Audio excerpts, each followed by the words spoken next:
ইনকলাব জিন্দাবাদ কমরেড অজিত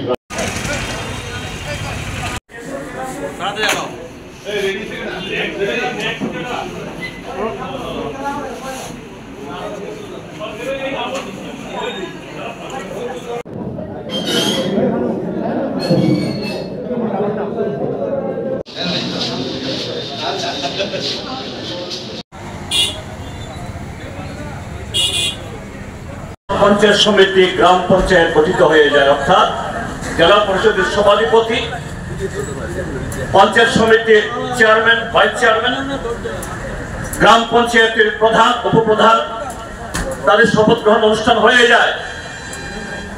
12 তারিখে হয়েছে, এটা 22-23 তারিখ সর্বাধিক হয়ে যাওয়ার কথা, হয়নি। পত্রপত্রিকাদের কিছু পত্রপত্রিকা যারা কিছু স্বার্থের কারণেও তাদের কথা লিখেন, এই ত্রিপুরা যে বাস্তব চিত্র, কিভাবে জনগণের অধিকার কুলণ্ঠিত হচ্ছে, ভোট ডাকাতি হচ্ছে, এই সমস্ত ছবি তুলেন না। এমনকি এই যে বিপর্যয়কর বন্যা হলো, আমরা সমস্ত বিরোধী দল গিয়ে সরকারকে বলছি আমরা আমাদের সমস্ত শক্তি দিয়ে সরকারের পাশে দাঁড়াবো। সরকার হয়তো কোনো পার্টি চালাতে পারে, সরকার তো জনগণের দুর্গতদের পাশে আমরা থাকবো। সেখানেও আমরা দেখি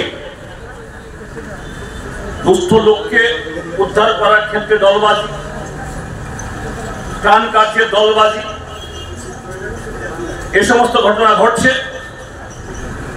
আর এই যে দলবাজি, কিভাবে মানুষের যে সংকট, সেই সংকটকে ব্যবহার করে লুট করার যে মানসিকতা আজকে প্রতিফলিত হচ্ছে। আজকে 30 তারিখ অব্দিও বহু পঞ্চায়েত সমিতি গ্রাম পঞ্চায়েতের শপথ গ্রহণ হচ্ছে না। কি কারণ? ভোট হয়নি বা ছাপ্পা ভোট দিয়ে জিতেছে। এসব এলাকাতে ভারতীয় জনতা পার্টি যাদের নাম ঘোষণা করেছে, প্রধান হবে, উপপ্রধান হবে, চেয়ারম্যান হবে, ভাইস চেয়ারম্যান হবে, জনগণ মেনে নিচ্ছে না। রাস্তা রোকো হচ্ছে, রক্তাক্ত হচ্ছে রাজপথ। জনগণ বিধায়কদের নাম তুলে গালাগাল দিচ্ছে, বলছে গরু চোর, চিনি চোর, গণতন্ত্র হরণকারী, নারী নির্যাতনকারী, আমরা তাদের মানব না। স্বৈরতন্ত্র কায়েম হলে, গণতন্ত্র না থাকলে কি হয়, এটা মাত্র শুরু, এটা মাত্র শুরু। হয়তো পুলিশ পল্টন দিয়ে গায়ের জোরে সেই চেয়ারম্যানরা, সেই ব্যক্তিরা গ্রাম পঞ্চায়েতের আসন দখল করবে। কি হবে? আমার কথা যারা শুনছেন, আপনারা দরকার হলে পরে রেকর্ড করে রাখুন, লিখে রাখুন।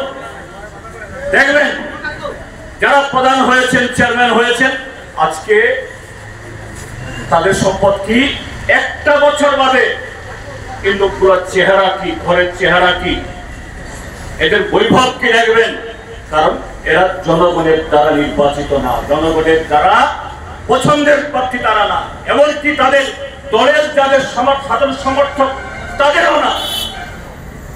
তার মানে হলো এ রাজ্যে অস্থিতিকর পরিস্থিতি, গণতান্ত্রিক পরিবেশকে আরো দুর্বল করে, রক্তাক্ত করে, মানুষের কথা বলার অধিকার ছিনিয়ে নিয়ে গিয়ে আগামী 5 বছর